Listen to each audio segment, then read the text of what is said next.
Tandean, it is truly an honor to have you here. Thank you for making time, Pa. I know how busy you are from words of mouth, but even from your team. So thank you for making time to share a bit of your story with us today, this morning. Tandean, I want to just ask the first question. Could you just, start by sharing a little of your upbringing, and perhaps in what ways have your faith in our Christ Jesus have been pivotal to shaping the direction and calling of your life? Okay. Wow. Thank you, Julia, and thank you for having me. I'm so grateful to be here, especially, in my mind, Saturday, the weekend, young guys should be still in the bed, but really, I'm so grateful to be here. My upbringing actually is not a very good story. I'm coming from the small town, and then I, brought up in the 60s when the country, especially in the Southeast Asia, very tough time. Whole my family is not a Christian, and then, very, very tough life. When I said very tough life, is that not even 2 meals a day, okay? So your life is not like what you can have, but whatever you can have it, in your mind is that, what about tomorrow? And then I was brought up in a very traditional, immigrant Chinese family, very, very traditional. There's no God. In your mind, number one is that you have to work hard, you have to make money, and then when you are rich, you will become a good guy. So you see, God created us very perfect. Money is created by human. So why we have to serve the money? Why we have to work for the money? That means we work, we get something from who? From what we created. It's not perfect. We are a sinner. So that is the way that I brought up. And then I get to know Christ. It's also not like a most common people. It's a tragedy. When I was 1981, when I went to Canada for my high school. So when I went to high school, probably, the audience think that, wow, I'm wealthy.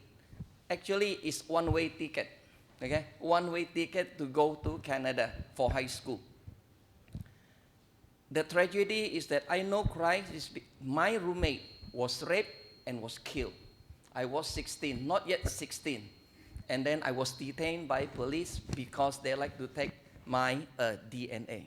The hand, or everything is like I was the suspect. Then I'm out, the Christian friend in Toronto get me to know Christ. But at the time is that, okay, I become a Christian. That was the first time that I become a Christian. I know Christ for the very first time. I'm a Christian, but I have no faith. I just go to the church, that's it, maybe to meet up with friends. Yeah. Then I went back and get to a university. At that time, coming back again is that in my mind, yeah, it's one-way ticket that if you are not able to get your degree, you are useless. Yeah, your parents will, my parents cannot support me at all. I have to work more than 50 to 60 hours, different job at that time. And I'm able to graduate. But when I graduated, do I say I give thanks to God? Not at all. So when I came back, okay. So when I came back in 1987, then I started to work in a timber business. I worked for one of the largest. My first pay, $150,000, which is about $100. Okay, my first. And then my job grow up. Step by step, I become the CFO. Very short time, 2 years. And then I was sick. I have no faith at all, okay? No faith. I'm thinking is that my life is, I have to work hard, I have to prove myself, then I will be someone. At a very good position, I was sick for more than 10 days.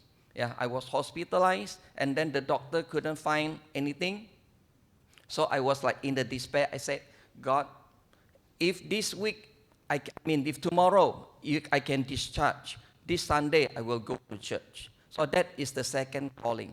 First, I become the Christian, my friend got killed. The second is that I got called is because I was so sick. So really, God answered my prayer. Yeah, God answered my prayer. So I at that time, and God answered my question. Then I have to make my commitment. I need to go to church on Sunday. So that was my second time. Is that at that time, once I already go to the church, then maybe I'm like a crazy person. 1 week I will go to 4 different church. Yeah, 4 different meeting. Thursday, Friday, Saturday, and Sunday I will go to 3 different church. It's just to seek for God. So what I'm trying to say to the audience is that I become a Christian is not because I like to. God give me the chance. Yeah, God give me the chance. And until now, my whole family is not Christian. I'm the only Christian in my children Christian, okay? But my extended family, I'm the only one Christian. Thank you for sharing that, Pa. What a journey it's been from 1960s to where it is today, and how much your faith has also been pivotal in shaping the way you do your business and even your family. Maybe my next question is about, for many of us believers, we often desire to, but do not know where to start and how we can execute our faith tangibly in our workplaces.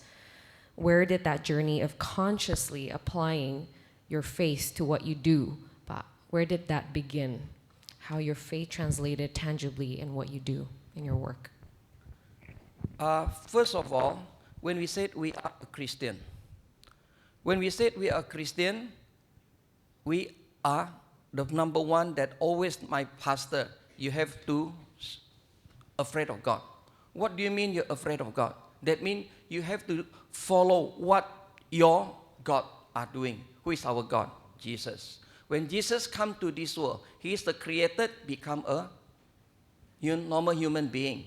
And he come to serve, not to be served. So like myself, when I started my business, what I always think is that I have a vision in the company. So when we talk about 31 years ago, okay, when I started the company, the vision, number one, I have to be the best. Why I have to be the best? That is the priority. The number one is innovation and creativity. But the third vision, I have to make the real contribution. When I have to make the real contribution to the society and to the country, not for my individual. So the question is that what is the things that we need to do is we need to build institutional value. What we lack of as a Christian is always think about individual. What do I have? What will I get? And then what is our destination? And then when we say God come to serve, not to be served, this is the way that we have to apply in our daily life. When we apply to the daily life, we need to love. How do we share the love? We have to sacrifice. Then in our Bible, always said, where is your money?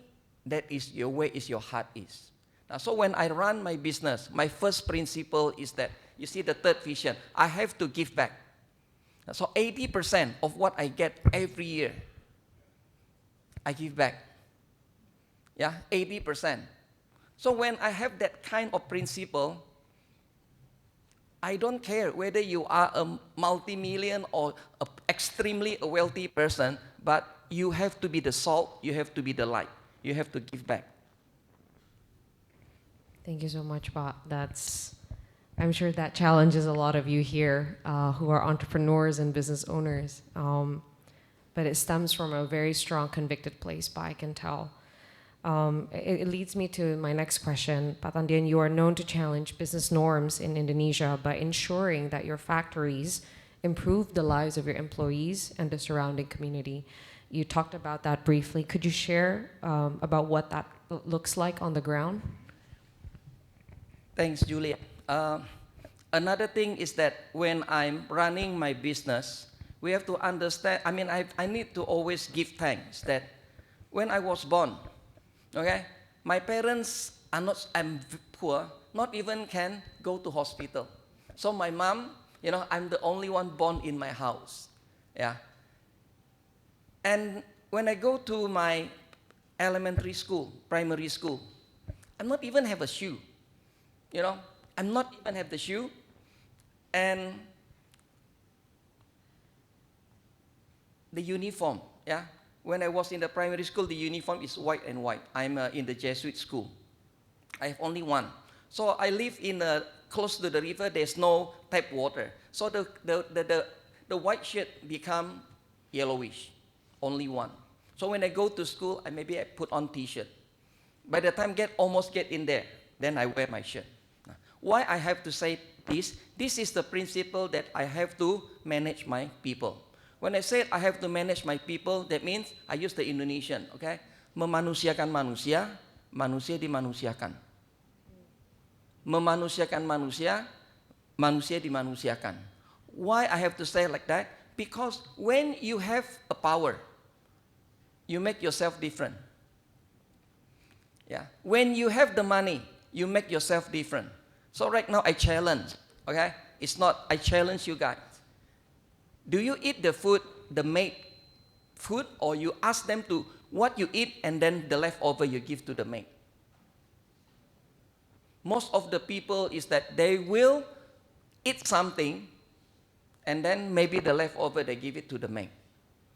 Now, what is God said to us? Okay? We are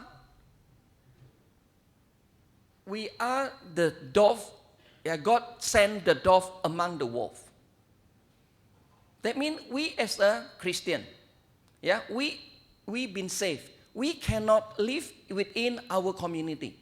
When we live if we live within our community, that means you are not the sheep among the wolf. You are a sheep among the sheep. So when I run my business, 99%,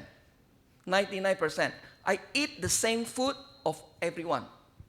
I wear the same uniform like everyone. I live, when I go to visit factory, I live with them. I don't stay in the hotel. Now, so when I said in the beginning that we need to build institutional value, is that what is your money, individual money, is your money. Don't touch the company money. But what is belong to the company, you don't touch that. Oh, I'm the CEO of the company. Yeah, my wife always travel with me to Chicago, maybe 3-4 times a year. Always travel with me for my business trip. I have to pay for her. I cannot ask the company pay for her. Yeah, because you have to draw the line is that this is the company. She is accompanying me. Okay? The individual value and institutional value. So when we run the business, when we say we need to give a love, we have to sacrifice. So that is why I apply in what I'm doing in managing my people, is that they are, without them, I will not be today. So I give an example. 2 very simple examples. That is the reality.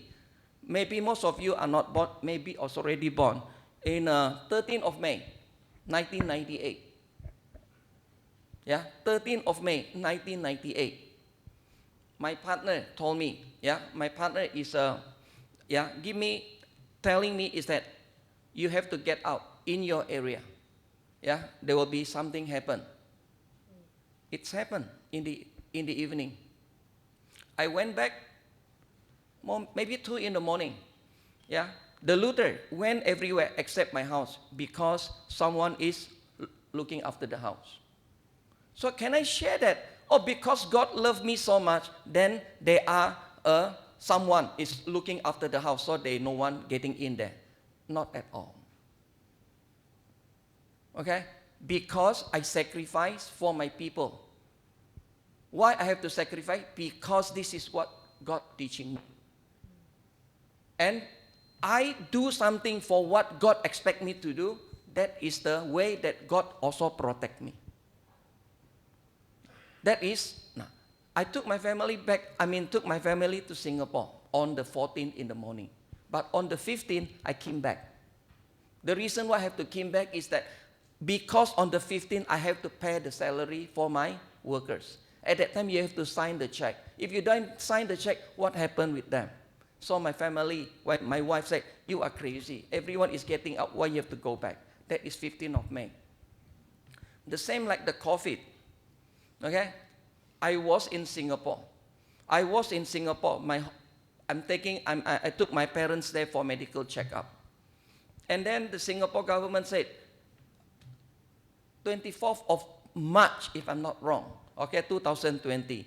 Anyone come to Singapore need to get approval and then have to be quarantined. 24th, I went back to Jakarta. My parents, my family, my wife telling me, you are crazy. Why you have to work? You've already got everything. You know what did I tell them? Because of my people, you are able to stay in Singapore. So right now, because I have money, I have everything, so do I have to stay in Singapore and let my people die? There is a very beautiful quote. A sheep, 1,000 of sheep will be good if led by a lion, rather than the thousands of lions led by one sheep. So I have to go back. When I go back, my parents so mad at me. My wife so mad at me. They say, you are really crazy. But, this is the God protection. Yeah, I travel every week to Surabaya, to Palembang by car. Yeah, I meet all my people. How many people died in my factory? All? Yeah, we run 24 by hours. 3. Those are not because of the COVID. Yeah, 3 of them. And am I get COVID during that time? I meet with so many people. I don't get it. Now, but it's not because because of God, then I don't get COVID. No, I'm very disciplined.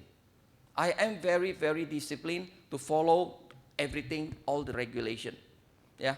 Now, that is the way that when you are managing people, first of all, you yourself have to sacrifice. Without sacrifice, just by mouth, everybody can do it, but you need to sacrifice. Well, Pak, that's definitely challenged me as I'm hearing you share. I think what you're sharing is don't just talk about it, but live it out in how you lead your company on both private and public level. And I'm still processing, I'm sure just like everyone, what does that even look like on my end as I have family business juga, Pak. And I think you've set a very high bar on what that looks like. And that bar obviously comes from Christ. So the next question sort of leads to my question of challenges. Because it doesn't seem like it is easy to do what you just shared. So what were some of the biggest challenges that you face as you try to lead in this way? Were there setbacks, failures, temptations that you had faced to get to this point? And could you shed some light on what the journey has looked like? And I think you mentioned a little bit of how your family also often disagrees with how you do things, and I'm sure that's not easy, but what were some of the biggest challenges that you face in leading in this particular way, Pak Tandean?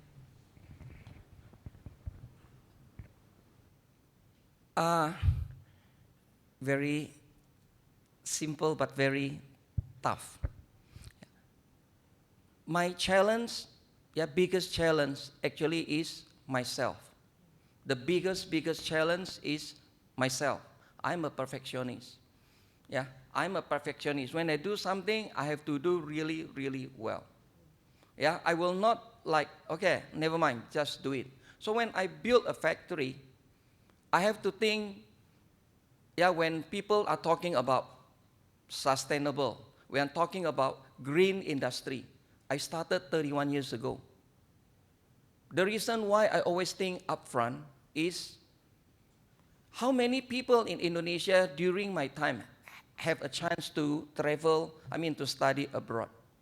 So when I got all my education, when I come back, I have to be the salt. Yeah, I cannot become the dead fish, The dead fish is always follow the stream. Whatever thing you do, you follow the stream. Oh, right now the business, this is good. So you are getting in there. So my challenge about myself is, the real challenge is really about myself. Now, so when any failure in my life, I think, not arrogant, okay? But I think, no. The reason why I say no is that my life is really, I have to work so hard. Okay, when I say work so hard, average 18 to 19 hours a day. Yeah, 18 to 19 hours a day. When Julia introduced that I am a trustee of University of Chicago, yeah, it's not only the trustee, but I'm sitting in the one of the most. When you are the trustee of the university, yeah, not like Indonesia, Dewan Penyantun, they have no power. The power is the government handling the power. Yeah, not the rector. Rector is nothing. Rector is just puppet. You run it, everything is still controlled by the government. Now, when you are sitting at a Ivy League +2 university, the trustee is the owner of the university. So you have to set your benchmark. So I'm assigned. Yeah, I'm the only Asian. When I say Asian, that means I am the purely foreigner. Yeah, I'm the only one. Who am I? I'm coming from a very small town. My parents not even graduated from middle high school. The whole family, no one go to the school. No one graduated from the high school. I was the first one. No one going to the university. I was the first one. And then so I think my life going up very good. So when I started to work as a professional, yeah, within a couple of years, also work very hard, then I can get up until the CFO level. The reason why I left is that when I mentioned is the company is run by the individual value. Individual value. Because with the family, the boss, said, at night, I'm headache. They can go to the karaoke. Yeah, spending so much. But at that time, they have no money to pay the salary for the workers. Is that right? And then I'm the CFO. I cannot do something even I get the money, I got a very good facility. That is not the right way. So the timber, they cut the wood, they cut the logs. Do they replanting? No. So you see that where anybody doing the logging business until now survive. Where is the next? So is that sustainable? No. The reason is that the government have no regulation. They have the regulation, but they don't have the control on that. So I left. And then I started my business. When I started my business, I'm the smallest within the ceramic player. So right now, I'm the best. And then do I get all my people from the best of the best? No. 90% I take the people from my area. I built my factory not in the industrial area. I always started my factory is always in a outskirt and a very bad area. That is my purpose, to build up and to bring up the quality of life for all the bad guys. Yeah, for all the bad guys. So like in Palembang, when people going to Palembang, they say it's fair, always got a problem because the people there are very tough and very cruel. But, I built up my factory in Palembang, yeah, without fence. Yeah, without fence. Why they are not afraid? Why they don't come in to take something? The same like all my factory, why I don't have the fence? When you have the fence, the same like my house right now, I live in Pondok Indah. Do I have a security? I don't have it. And then my house, do I have a, what do you call trellis? Trellis, yeah? Do I have it? No. Why I'm not afraid of that? Yeah, because my mind is very simple. That everything I have to give back. Whatever thing that God give me the talent, I have to give back. Without giving back, the punishment is principal punishment. God give you the talent, you don't give back. The punishment is not normal, a capital punishment. So the same like that when Paul said to Ananias, yeah, Ananias doesn't give back, cheated. What is the punishment? Capital punishment. So like myself, I'm so grateful for what I have right now. So the challenging, that the temptation, yeah, I cannot say anything. It's only the one word: give thanks, and give thanks for what I have. Thank you, Tandean. Everything you share continues to challenge me a lot. And I'm curious to my next question as to what does staying in faith look like? I think the theme of today's conference is on renewal. So through your sharing, it's obviously the journey alone from 1960s to where it is today was a process that God has taken you. You are not where you are today overnight. It took a lot of commitment, discipline, steadfastness. Could you share what has kept you steadfast to stay on track in the journey with God? What does renewing look like for you through the years? First of all, I think of course, everything is predestination by God. But another thing is that I don't have so many friends. Okay, my friends are only a couple of groups. Number one, mostly are academic, yeah, professor. And then the second friend is mostly military. The third one is the church, the pastor. And fourth is my workers. Do I have entrepreneurs friend? Not much. The reason why it's not much, when I started my business, yeah, I got a loan from BNI.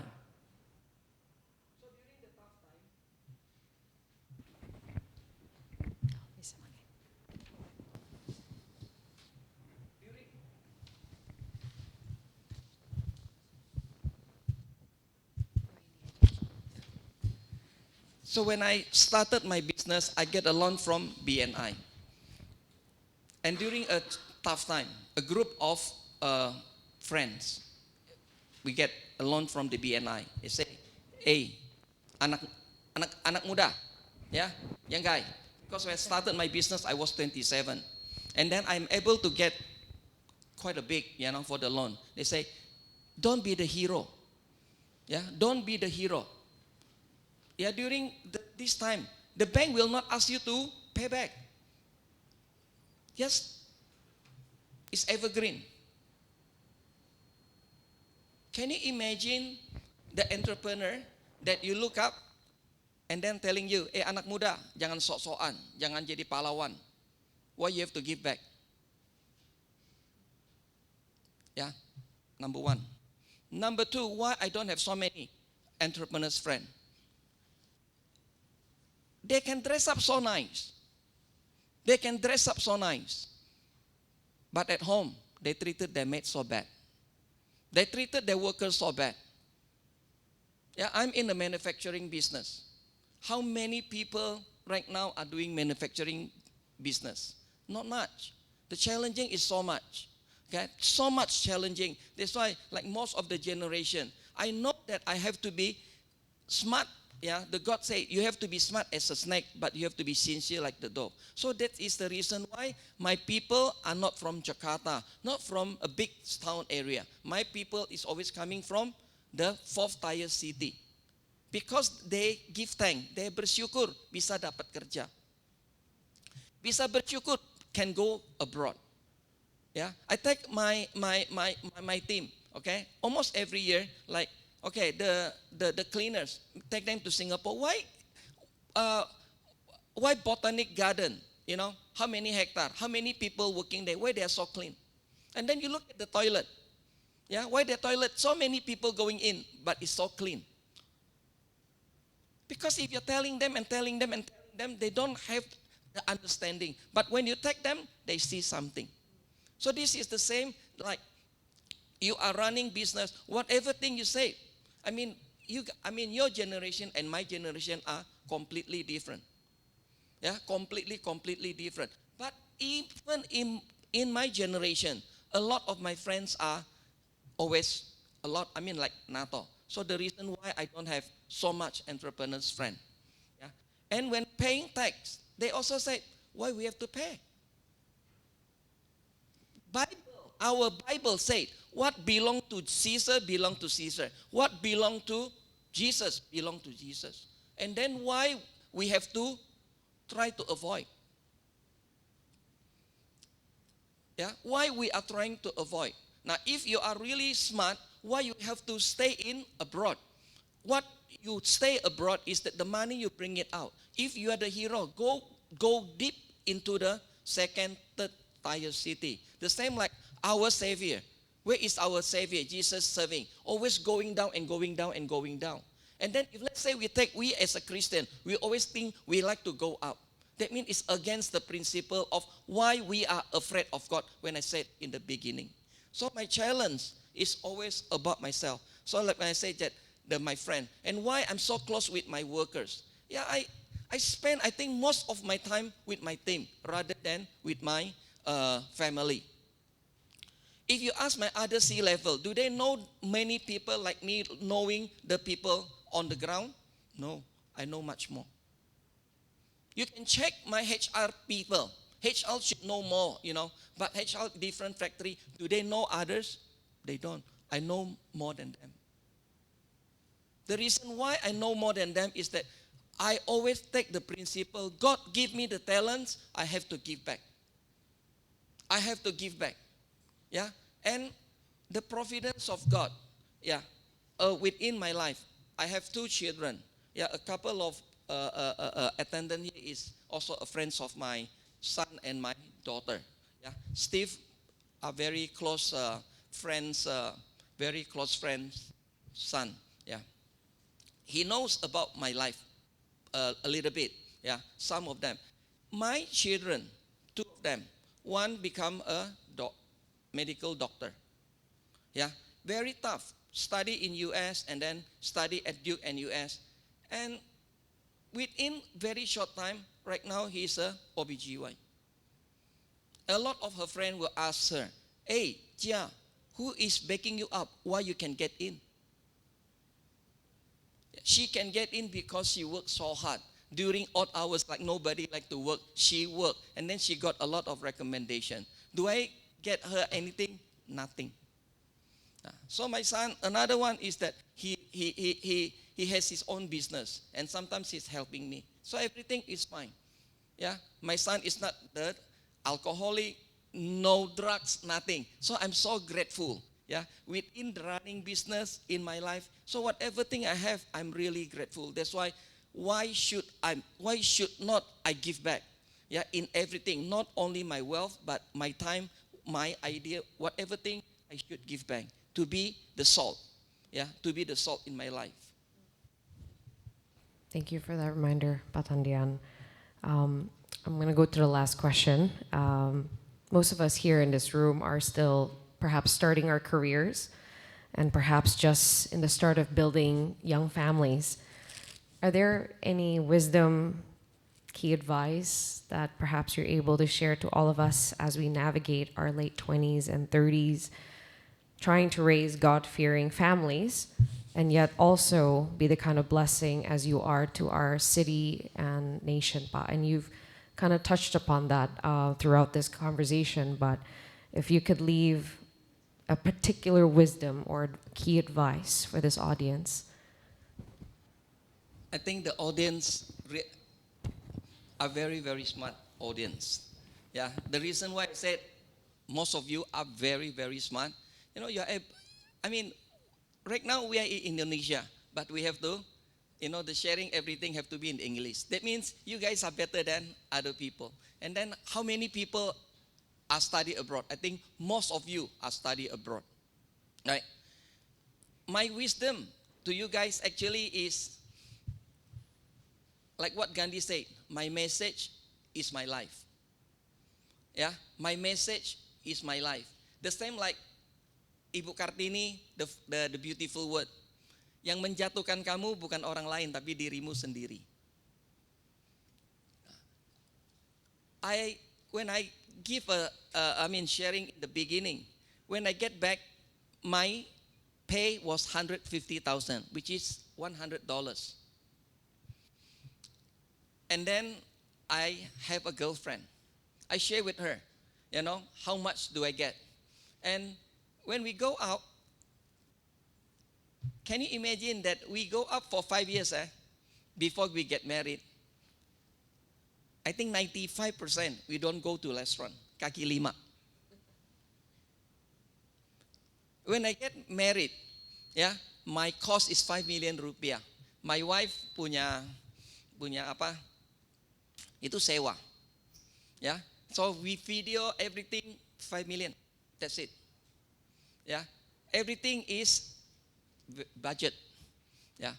Really cut the cost. Why I have to cut the cost? I said to her, it's better that we have our own house. Rather than you are spending everything, then you don't have a house. Because my parents doesn't support me. Okay? And when I get married, I have to take care not only you. Is your family, is belong to my family. I have to be very transparent. So by the time I get married, of course, I'm okay. But I'm so disciplined in managing money. Yeah, I'm so disciplined in managing money. Well, how much do I get? I said, this is for you, this is for your parents, this is for my parents, and this is something that we have to save. How do we save? I buy insurance. I get married in 1992. I already have the insurance for my children. So my children study, the insurance pay for them, not me. Yeah, I'm afraid that I do not want my children have the same life like me, that I have to work so hard to support myself. I do not want that to be happen. Then I also do not want that happen that when I don't know how many houses that I've been moving around when I grow up. And then when I come back from US, I don't have a home. I have a parents, where's my home? I don't have it.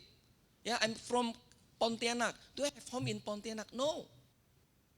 So I do not want my children later on said, where is our home? So I have to build my home. That is the home that I will not get this house to get money from the bank. So the principle of very simple principle is that everything you have to write it down.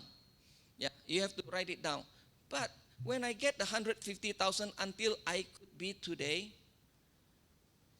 I believe is that again and again, give back. You don't give back, you worry about what you have. You really do worry of what you have. I give an example. Yeah, very simple example. My son, right now, he got his own business. Yeah, he got his own business. Before that, he worked for me. He never think about his life. Right now, when he has his own business in Bali, before he stay in a big house, when he go to Bali, the Bali house is small. Before he got the maid, right now, nothing. So everything he had to start by his own. Then he understand. He understand about why you need to save. Before he doesn't need to. The same like my daughter. Right now he been the medical doctor for how many years? 4 years. His saving is a God. Then he say, Pa, how do I save the money? How do I invest my money? I said, why you have to think that?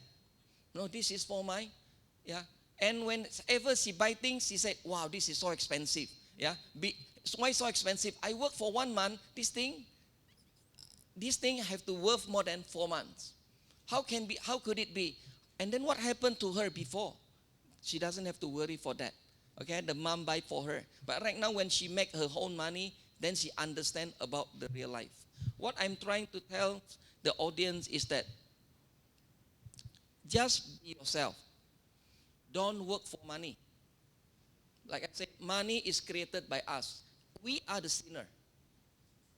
And the sinner created something, and right now is the control of the world. Who control the world? The creation by us. God created us to serve the God, to become the salt, to become the light. Then why a lot of the pastor, they cannot become a good pastor? Because they only can talk. Okay, when doing something, assuming that they like to build the church, how to get the license, they will ask the congregation to help them. How can you do it if, let's say, you do it yourself? And then when they do it themselves, they say, wow, so difficult ya. Aku harus tunggu lama ya. Aku harus apa ya? What about running a business? What about starting a family? Everything is really tough. It's not so easy. So again, it's that don't work for money. Because once you work for money, your heart is not sincere. Yeah, the most challenging in our life, I'm telling you, I'm almost 60. It's always about the money. Yeah, I have a lot of friends. I also have a lot of relatives. The quarrel, everything started because of money. So you guys are the next gen to lead this country, to lead this world. Take your life always to serve the people. You guys are a chosen. Yeah, how many percent? You guys are, I think, the top 5% in Indonesia. You guys need to serve the people below. Those people really need, because nobody are mentoring them. Nobody is taking care of them. The government, they say a lot of department, semuanya kan korupsi. So if let's say we are the chosen people, let us be the salt. I don't like to use the word, let us be the light.